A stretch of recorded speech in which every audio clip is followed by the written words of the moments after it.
Things have been quiet in the now nearly 2 weeks since Stan Bowman was hired by the Oilers, which means a few big questions have yet to be answered. Jeff Jackson and the Oilers have already made some noticeable improvements to their roster in this offseason. They've added Jeff Skinner and Victor Arvidsson to their forwards group, which is fantastic, but a few big questions, like I said, still remain, and among them is, could they still make moves to strengthen their blue line? And how are they going to shed the cap space required to get Broberg and Holloway done? I'll talk about that and more, but first, hit subscribe. Oilers news may be slow for now as we move along in August. This could easily, though, be the calm before the storm. We're only 6 weeks away from the first preseason game, and plenty is going to happen before then. So if you like what you see on the channel and you want some help staying up to date with everything, hit subscribe. Alright, so like I said, the 2024-25 season is fast approaching. The Oilers have a couple important restricted free agents they need to sign.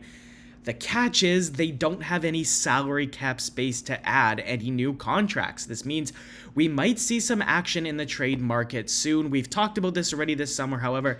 Who could be on the move? Defenseman Cody Ceci still seems like the most likely candidate. Dylan Holloway and Philip Broberg still remain RFAs, and the Oilers will likely need about $3 million to sign their restricted free agents. And Ceci has a $3.25 million cap hit, so that's a significant chunk of change that could be freed up with one move, and it makes sense for the Oilers in terms of who, like I said, who can be moved, the price to move everybody, the cap hit that moving each player will come with. Lyle Richardson from Bleacher Report has CC ranked 7th on his NHL trade board for August. According to Richardson, the San Jose Sharks, Chicago Blackhawks, and Utah Hockey Club could be your potential trade destinations for Cody Ceci. He's a 30-year-old right-shot defenseman without any trade protection in his contract, so he's definitely a movable player, and there are certainly teams out there that would be interested in bringing him on board, especially the premium on right-shot defensemen in the NHL right now.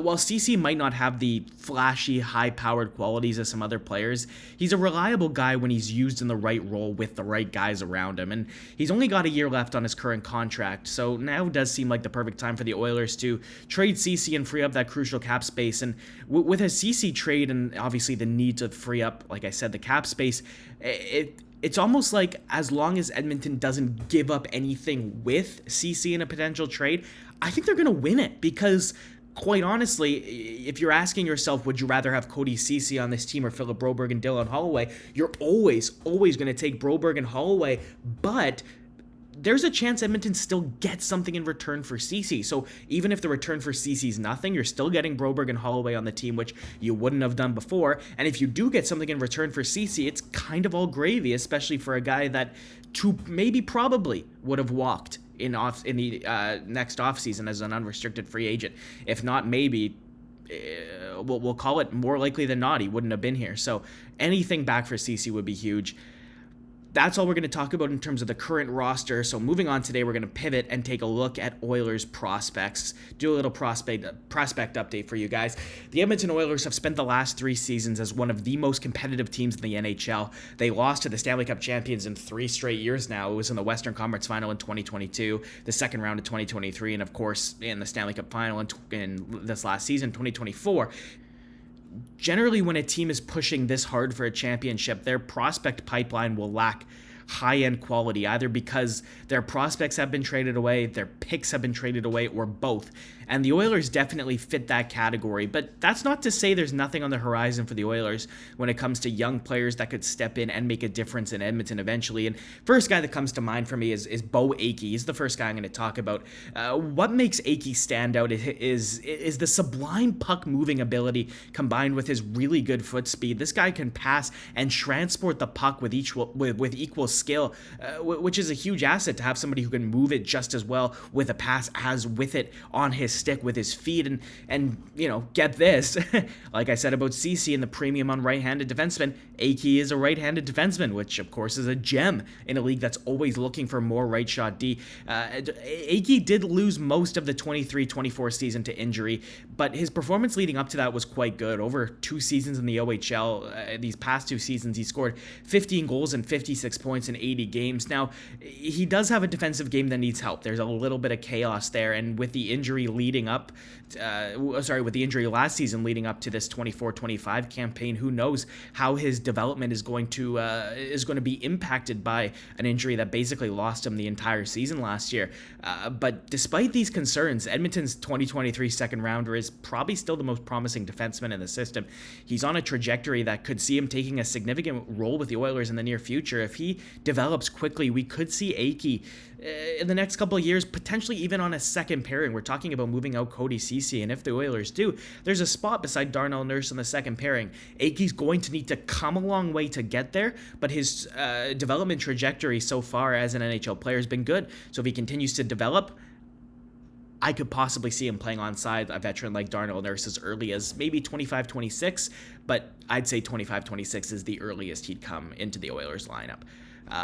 Moving on, it shocked a lot of people in the hockey world, including me, when the Oilers traded up to select Sam O'Reilly in the first round of the 2024 draft. That said, though, it's easy to see why they were excited. O'Reilly has a skill set and a potential that potentially could make this selection look pretty justifiable. He's an emerging two-way center. He played for the London Knights in the OHL last year, where he will more likely than not return to play for next season. The Knights as a team in the OHL, if you don't follow the CHL very closely, are known for their high-skilled veterans and their tendency to maybe not bring along younger players as fast.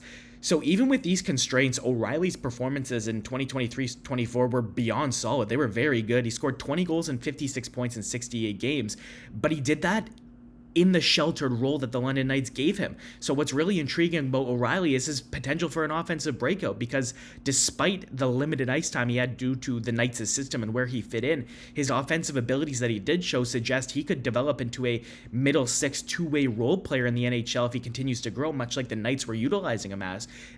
London, like I said, has a history of limiting their younger players' ice time, so this could mean that once O'Reilly transitions into professional hockey, you're going to see his offensive output might potentially get even better than his current numbers suggest they might, but it's worth noting that this isn't always a given, so his development moving forward is going to be key. Watch for him to be back with the London Knights next year, but maybe the Oilers give him a little shot at the start of the season with the big club. At least watch out for him in preseason, because this is a guy that Edmonton were clearly high on. They traded up to pick him. We're staying with goalies for now because Edmonton nabbed themselves another good one in the last NHL draft. Like I said, they took O'Reilly first, but took goaltender Emil Vinny next. Vinny hails from Finland and has been playing for Jokki Pojat in the Maestis League. Right off the bat, what stands out about Vinny is his unique playing style. It's very assertive. He's not afraid to attack shooters, which forces them to make plays they might not be ready for. He stands at 6'4", 6'2", but he's got excellent edge work, especially when he's in that butterfly position. What's really intriguing is that Vinny is known for kind of picking his spots well. That to say, he knows when to come out and be aggressive. Even though he is aggressive, he knows when to challenge and when to hold his ground, which is a critical balance for any goalie. He's got the solid fundamentals, and his aggressive style makes him an exciting goalie to watch. If he continues to develop, we might just see him making waves in the NHL in the future. The last two guys I'll touch on are both recently acquired forwards. First off is Roby Järventie, the 21-year-old winger from Tampere, Finland, was drafted 33rd by Ottawa in 2020. So let's dive into what his journey and what he could bring to the Edmonton Oilers. Järventie made quite a splash early on. He played in the Maestis League for Kuvi in Finland, had a stellar season there, scoring 23 goals and 38 points in just 36 games. He's 6'2" and 214 pounds, and the left shot winger who's been steadily climbing the professional ranks since then came over in a trade with the Ottawa Senators in exchange for Xavier Bourgault and another prospect. Järventie did try and secure a full-time spot with the Senators last year and didn't quite pan out. He had a great season in the Liga in Finland where he put up 25 points in 48 games before he joined the Senators' AHL affiliate, as you see on this stat page here. And that's where he spent the most of his playing career so far. Over parts of the last 5 seasons, Järventie has managed to score 38 goals and 86 points in 136 games, which is not bad in the AHL. That's a tough league to score in. He also, like I said, had a taste in the NHL. He played 7 games last season, had 1 assist. It seems to me like Järventie, and it seemed this way to me when he was on Ottawa as well, it seemed like he was right on the cusp of breaking into the NHL, and the Oilers could provide him with that opportunity, especially as the season goes on. Edmonton's lineup looks pretty strong heading into next season, but there's definitely a spot for him in the bottom 6 if he can earn that. Oilers fans should be excited about his potential, and management clearly see something in him. They moved out 2 solid prospects to bring him in, but patience will be key. Allowing him to fine-tune his game and hopefully secure a permanent spot on the roster is important. One of the things that stands out about this guy is his shot. He loves to use it, and it so often pays off. He's also adept at using his size to get to the net and score those gritty goals. He's got a strong hockey sense away from the puck, which is always a valuable asset. If you ask me, I think shy of an injury for him, we're going to see Järventie play for the Oilers this coming season. Last one's obvious. I truly did save the best for last year, and that's Matthew Savoie.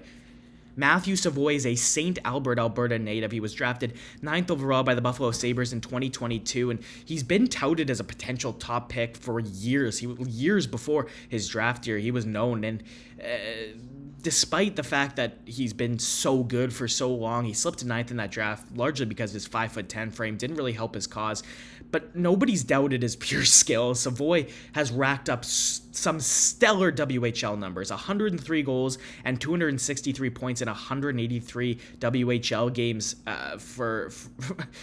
in his career for Winnipeg, for Wenatchee, and for, of course, the Moose Jaw Warriors, where he finished up last year.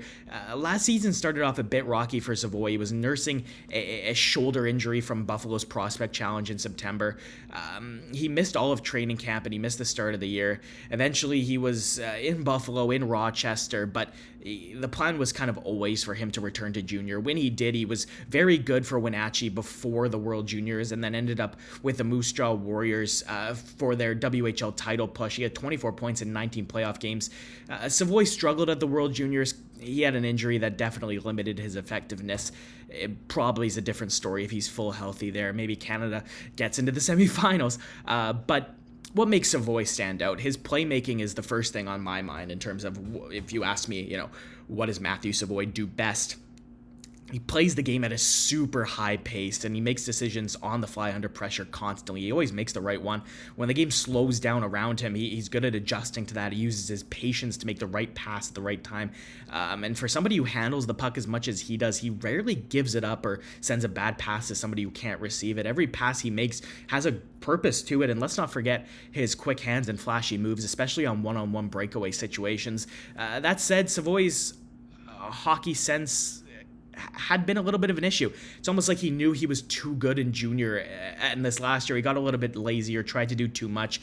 Playing in the AHL is going to expose these issues if they're not addressed, but we saw him thrive with Rochester in a small sample size, so realistically, taking what I'll call at this point the Logan Stankoven route and being patient might be the way to go for Savoie in Edmonton. There's no need to rush him into what is a competitive lineup on a full-time basis next year. Why not let him get stronger, learn the pro game, learn the pro lifestyle in Bakersfield? Plus, next year will be significant for his development. For once, he's going to enter a league where he's not the top dog. He might be NHL ready, but he's definitely not going to be the best player in the AHL. So with the Oilers, of course, still being a legitimate cup contender next year, there needs to be a clear path forward for him, and Savoie being only 20 means that the Oilers have time to let him get stronger and smarter with some pro coaching in the AHL before moving him up.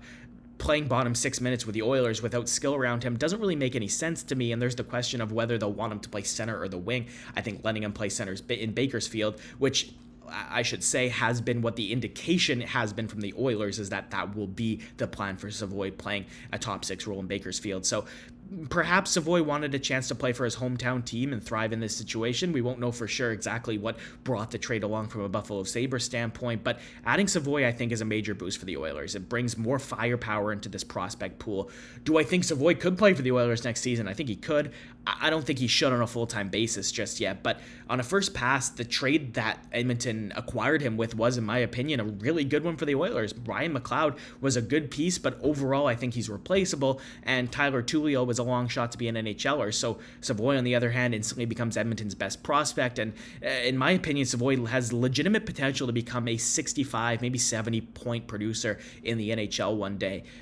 That'll be all the prospects I talk about today, but hold on, because I didn't even have time to talk about Olivier Rodrigue or Matvei Petrov or Raphael Lavoie. I'll touch on them and more eventually, so subscribe to the channel if you haven't already to hear all of those names talked about in the next prospect update, and thank you for watching today's video.